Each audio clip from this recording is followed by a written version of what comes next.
Welcome back to the first edition of Phillies Post Game for the channel Baseball for Maniacs.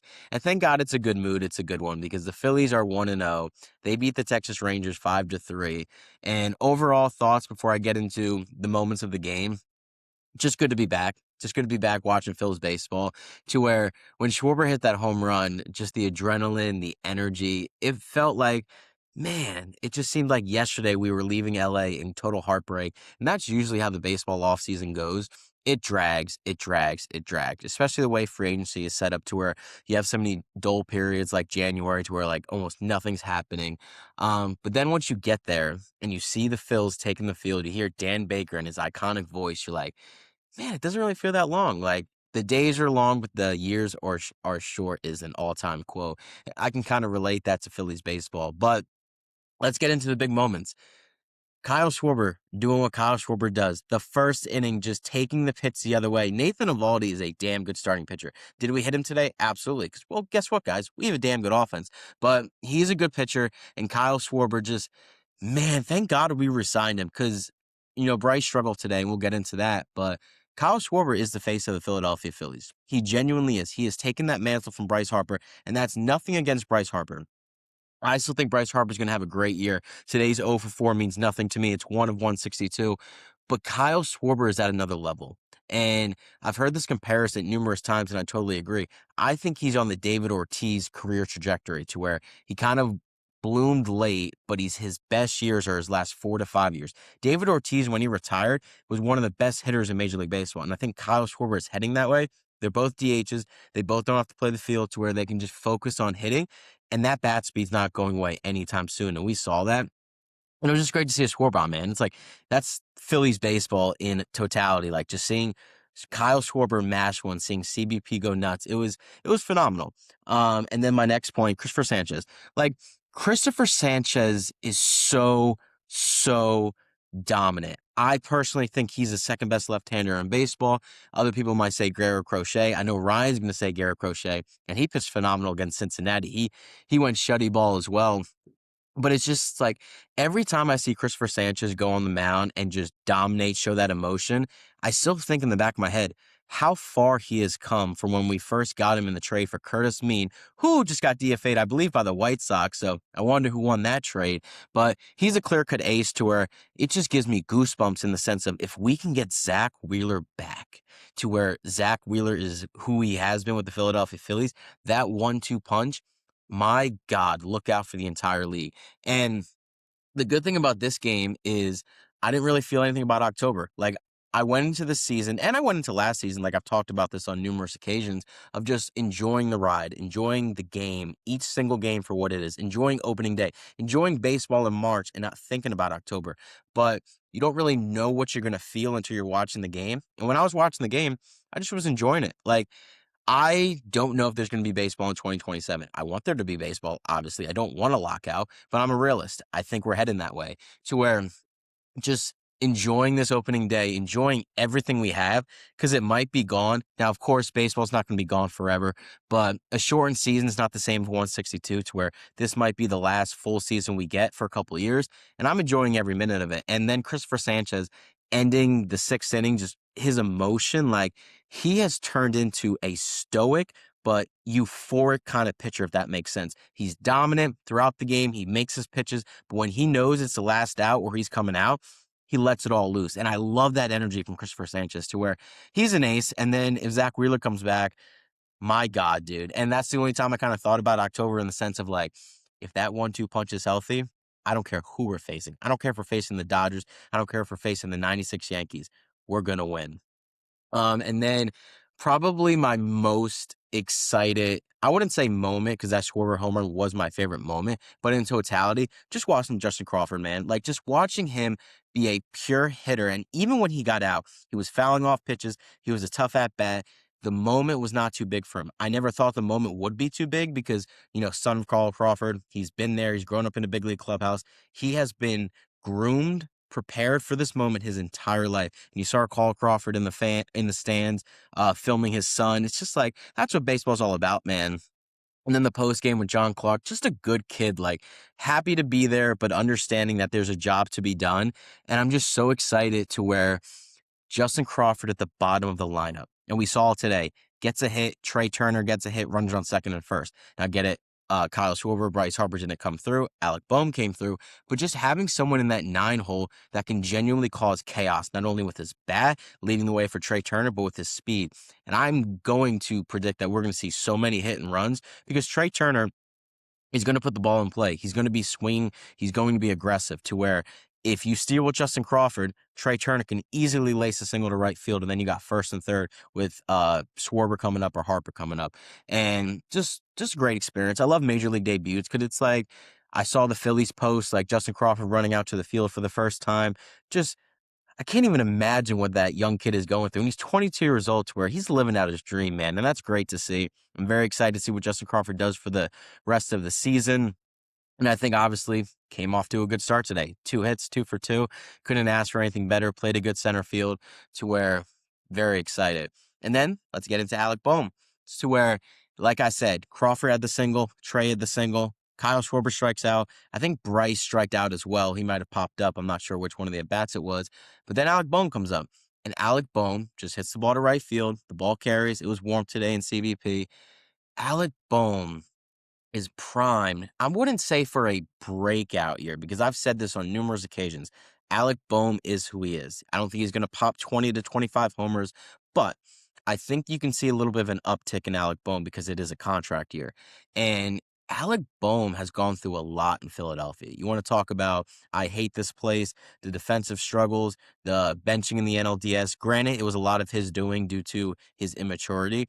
But then in 2025, even though he kind of struggled a little bit up to his standard, I say injuries had a role in that to where he missed some time throughout the season to where he never really was able to lock in. And then this offseason, like he heard the Bo Bichette rumors. He knew that Bo Bichette was so close to signing in Philadelphia. And if Bo Bichette signed with us, Alec Boehm wouldn't be here.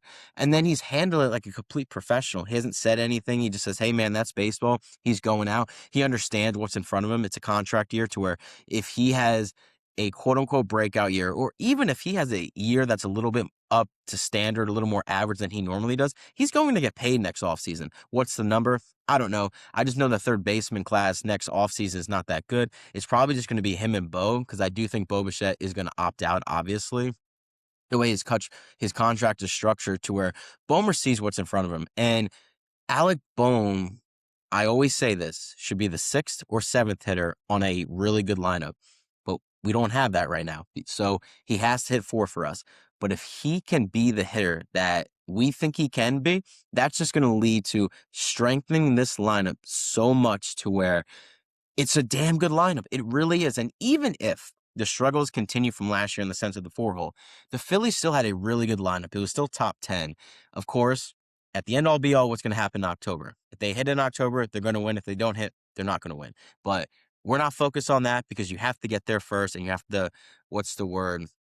Enjoy the journey. But let's get into some other hitters that had some good days. Trey Turner had 2 hits. Former batting champ. He's going to get his hits. Trey Turner had a good day. And Trey Turner defensively, man, just unbelievable the improvement he's made because you don't really see that out of players that are in their prime, like making that kind of adjustment. I know Bobby Dickerson is one of the best infield coaches in baseball. He helped Alec Boehm get out of that rut in 2022.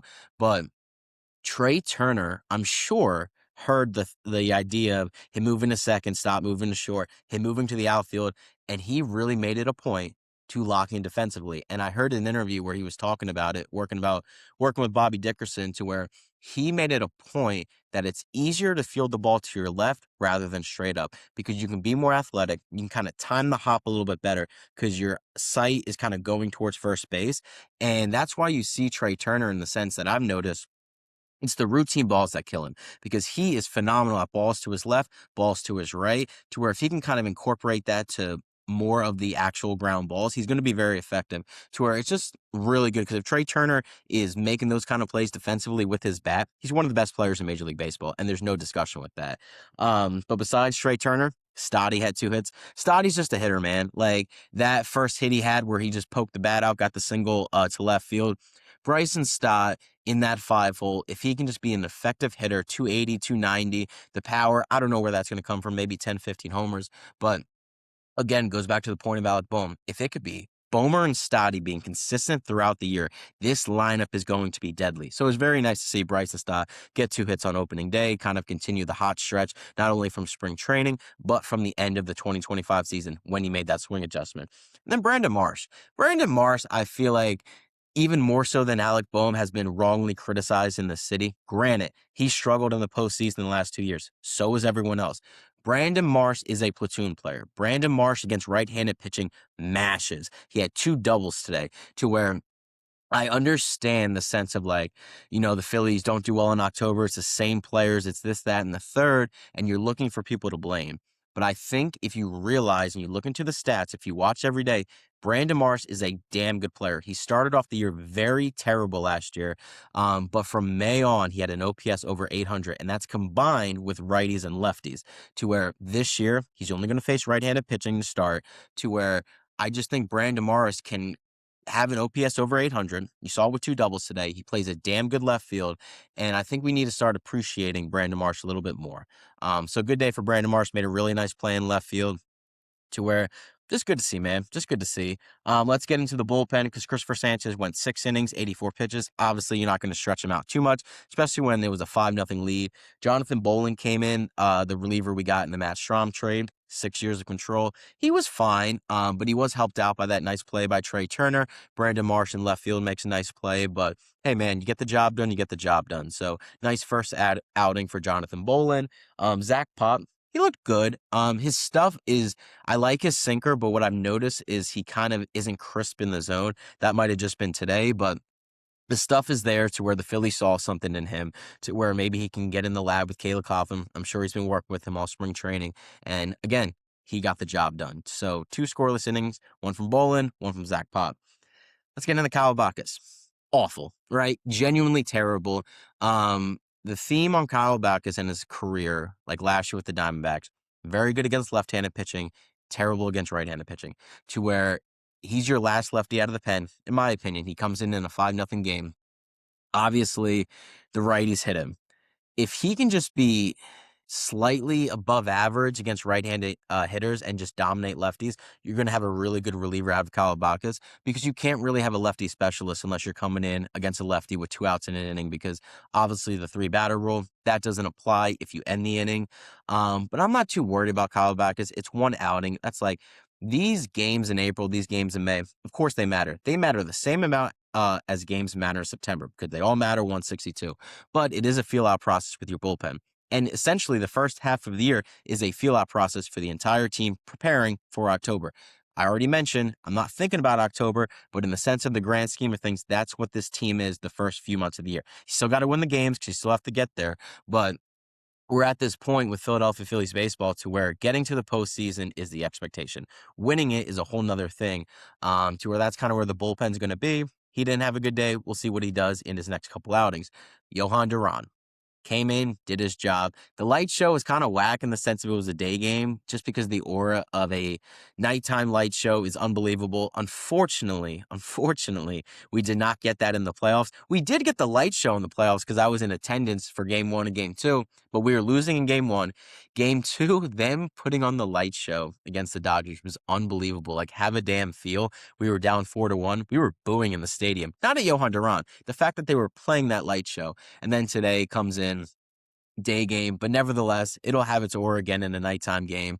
Hopefully in Red October, when we're actually up and he's coming in for a save, that'll just be the icing on the cake. But he came in, he did his job. He's one of the best closers in baseball. He got the win. Bryce Harper made a very nice play to end the game, because it was one of those in-between hops to where Bryce had to make a decision. He came in on the short hop, because if he would have played it back, it would have run the risk of that ball hitting the bag and popping up, going over his head. So that was a very nice play by Bryce Harper.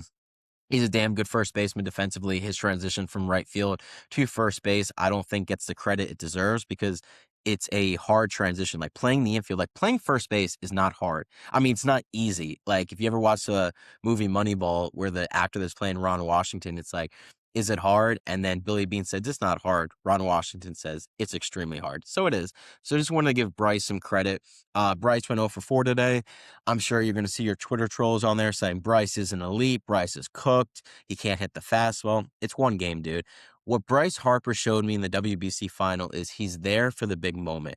And Bryce Harper is going to have a good year. Is he going to have a top 5 MVP finish that I think he's going to have? I don't know. He might not. But the thing about Bryce Harper is if he's there for the big moments in October, that's really all that matters, to where I think he's going to have a good year. If he doesn't have an elite year with the stats in the regular season, but he comes through in the postseason, no one's going to care. But overall, that was the game. We won 5-3. Very nice start of the year, 1-0. We're not going to go on 62-0. Obviously, everyone knows that, but it was a good start to the year. Great, the Phillies baseball is back. Sucks that we have an off day tomorrow, but that's just how it is always with opening day. You play Thursday, you get a day off Friday. But going into game 2, the Phillies offense will have their hands full. Jacob deGrom, one of the best starting pitchers in baseball. Aaron Nola will toe the rubber against him 4:15 Saturday. I'm very interested to see how Aaron Nola pitches because he had a really good spring training. He pitched very well for Italy in the WBC, but those stats don't matter. They're good in the sense of getting confidence going into the season, but we're going to have to see if Aaron Nola can get back to his 2023, 2022 form, actually 2024 form. It's even year Nola, to where if he can give you 5, 6, maybe 2, 3 earned runs, see if the offense can tack some runs off Duran and then make it a bullpen game. Because like today with Duran coming in, obviously, you didn't plan for that. We were up 5-0 going into the ninth. You had to adjust when Kyle Bacchus gave up 3 runs. But you have an off day tomorrow, to where it's like, it doesn't really matter that Duran had to come in today because he'll be available on Saturday. So overall, great win. Let me know what you guys think about the game. I will be doing a video soon on Alec Boehm and his parents because it's crazy that this article came out mid-game. Alec Boehm is suing his parents because he said they mismanaged his money with some accounts, putting them into like other to finance their expenses or whatever. So I'm going to do some research into that whole debacle, because suing your parents is genuinely unbelievable. Not in the sense of like you shouldn't do it because it's your parents. If your parents take money from you, like go get your money. Like it's just a very weird and honestly unfortunate situation. But I'll do some research into that. I'll probably get that video out tomorrow because there's an off day. But that's not the topic of this episode. The topic is the Phillies are 1-0. Go Phils. Have a good one, guys.